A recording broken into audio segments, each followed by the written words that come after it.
Supporters of the Hands Off HRI campaign gathered once again for a demonstration about the threats to our local hospital.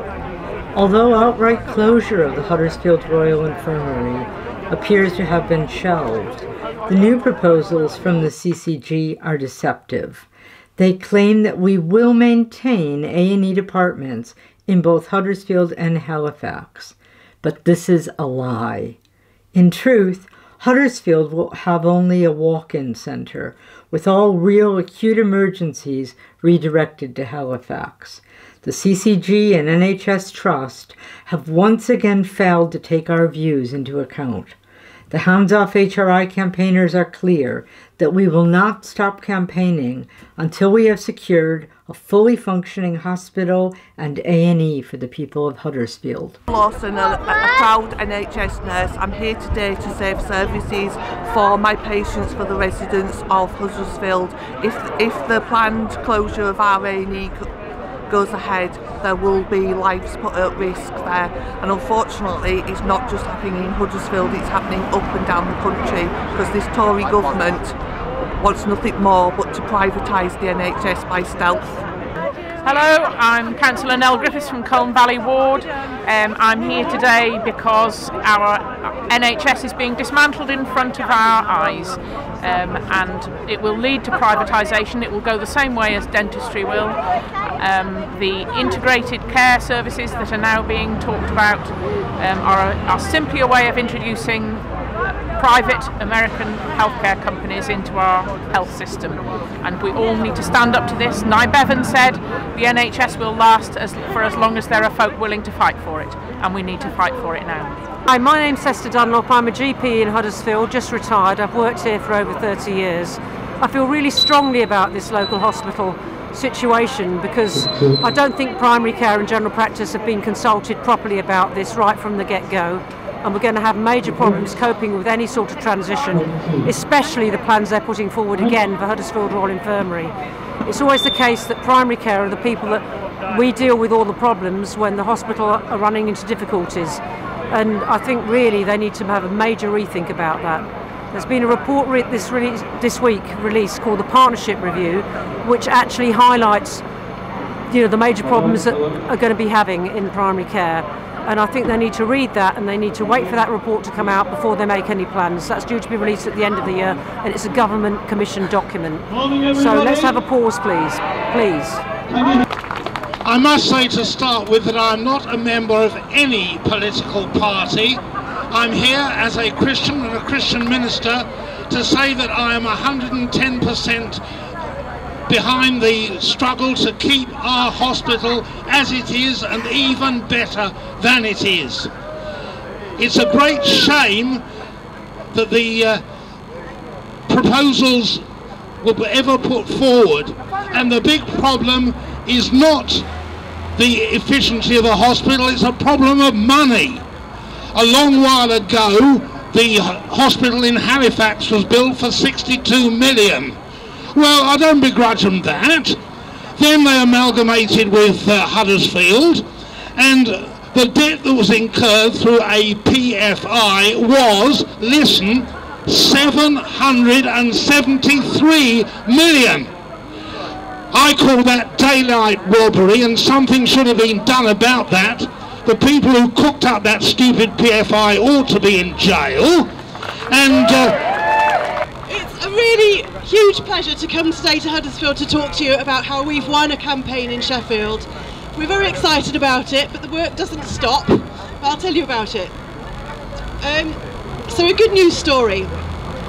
Just over a year ago, Sheffield's Clinical Commissioning Group announced proposals to close our city's central minor injuries unit and our GP walk-in centre. They were to be incorporated into a single urgent treatment centre alongside Sheffield's adult A&E department at the Northern General Hospital. At face value, it looked okay. All the urgent treatment services in one place doesn't look so bad. It seemed quite sensible. But the plans also talked about keeping sick people away from hospital, reducing the number of urgent treatment hospital attendances, and how this would be achieved by increasing the availability of urgent and out-of-hours neighbourhood GP appointments. members of the public smelt a rat. Where is the increase in GP provision coming from? Isn't there a national shortage of GPs? 10,000, I believe. The CCG answered by saying, we're going to make Sheffield a great place to work. We're sure people want to come. Not actually a plan. Then there's the problem of the location of the Northern General Hospital.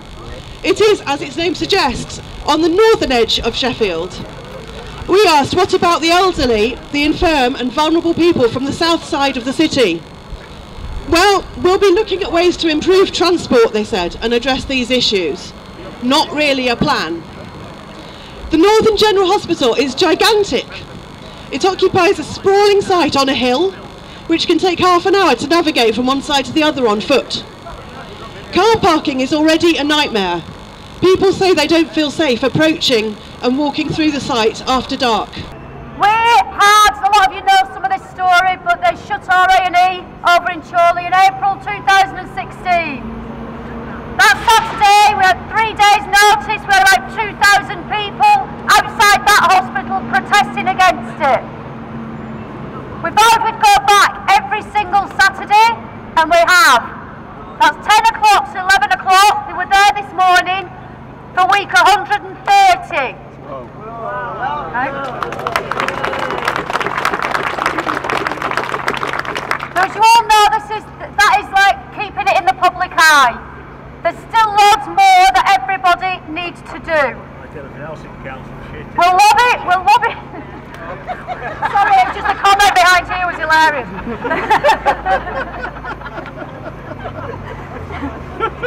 Like everybody else, we've got to get out there, we've got to fundraise. You've got to lobby via your politicians, your GPs, your clinicians at the hospitals. Get to your CCGs. They're going to create, all it is creating, a two-tier healthcare system. Okay, well, welcome friends and fellow campaigners. I say fellow campaigners as Mike's just pointed out that before I was elected as MP, I was there on the front lines with everybody fighting for our hospital services. But I must admit, it feels a bit Groundhog Days-ish today for me, because I was looking through my diary at the number of occasions I've spoken out to say that the plans for the reconfiguration and downgrade of our hospital are not acceptable. And I looked at the number of locations that our campaign has taken us to. Greenhead Park, we've said these plans are not acceptable. London, we've been on 2 marches down there with all the other campaigners. Not acceptable. St George's Square, just down here where we'll be moving to in a minute. Not acceptable, these plans.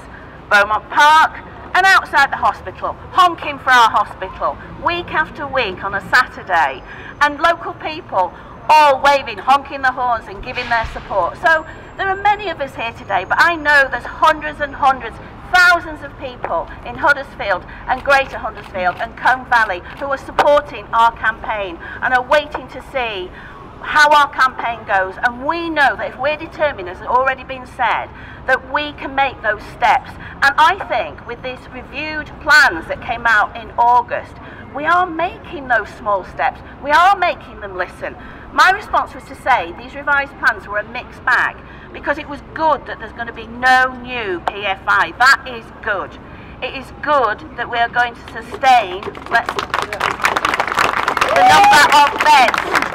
That is good. It is good that we are going to keep the building, and the building is going to be maintained in Huddersfield. So let's look at the positives as well. But let me also look at what I've been doing down in Westminster, meeting with health ministers, asking the Prime Minister questions, as you've probably seen, and putting her on the spot. You know, we've got to keep challenging. I will keep challenging. My fellow MPs will keep challenging. But you know, one of the things that has stayed with me was when I went to the council chamber to speak to scrutiny, to the scrutiny panel. That's going back some time now. And one of the things I said was, it's not a lot to ask. It's not a lot to ask that every person in Huddersfield, Greater Huddersfield, Combe Valley, has decent, funded healthcare, so that you don't feel afraid. That's all we're asking. That's all we're asking. And we're asking, and my key question is always, if I am close to death, if I need emergency care, Am I going to get there quickly? Am I going to have an accessible A&E? With the revised plans, it looks to me as if we're in the same situation again, where we're going to be ending up in an ambulance all the way to Calderdale. And more importantly, it's our family and our friends who would have to visit us over in Calderdale. It's not a lot to ask for people like myself who live in the Combe Valley and in Huddersfield to say we want full services, acute care, A&E care. I can stand up here and I can say how utterly evil and incompetent and morally wrong the direction of travel of the government's health policy is. And I'm sure many people would agree. I can stand here and I can say that with these proposals we're facing a health emergency in this town. Yes. And I'm sure many people are going to agree with that. And but there's bigger issues that are threatening the NHS. PFIs, privatisation, funding cuts, and that the CCG's proposals are a disgrace, and that if they go through, they will leave our town with a skeleton health service, a HRI that's hollowed out and it's ripe for closure. So there's some pretty obvious things to say, and I'm sure a lot of people would agree with them. But Mike raised the question really about, I think is a deeper question, which is how do we as a community fight these proposals? Because we're 3 years on now in this campaign, and we've got to ask ourselves, how can we maximise this campaign to defeat the proposals? And the first thing I'd say really is that the council clearly has to get behind the campaign as much as it can. And to be fair, I think councillors of all political parties have made it clear that they are behind HRI, but really that's the very minimum that you would expect, because so much is at stake. And as Thelma said, you know, the scrutiny panel played a massive part in getting the original proposals rejected. But I think it's important though that we say as well that it isn't just about politicians sitting on committees and sending resolutions and messages. Well, actually, I believe the reason why that succeeded was because of this campaign. Yeah, it's this campaign that mobilised thousands of people over those 3 years, but made it clear to the powers that be that the people of this town are not going to put up with it. And that's what gave the impetus, and that's what allowed this campaign to raise enough money to do the legal challenge. So it's about people power. And really, I would say the key thing is that whatever the council does, it's vital that it keeps focused on saving HRI. So I don't wish I could stand here.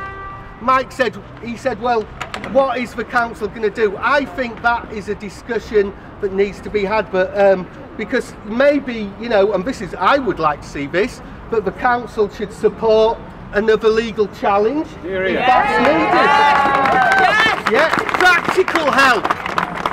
Use the power that the council has to mobilise resources. Like, so for example, in some London councils, where A&Es were threatened, the councils organised petitions, and they really got involved with the campaign and behind the campaign, and I think that's something we could think about. So yeah, it's a discussion that needs to be had, but I just wanted to say this. The powers that be want you to do something. They want you to do nothing. What they want is to bamboozle you by making things as complicated as they can possibly be. What they want is for you to stay at home and for all of us to shut up while they get on and do what it is they want to do. But I think we've already shown that this community isn't going to let that happen. Let's go out, have a brilliant march, show people in this town today that we are fighting on.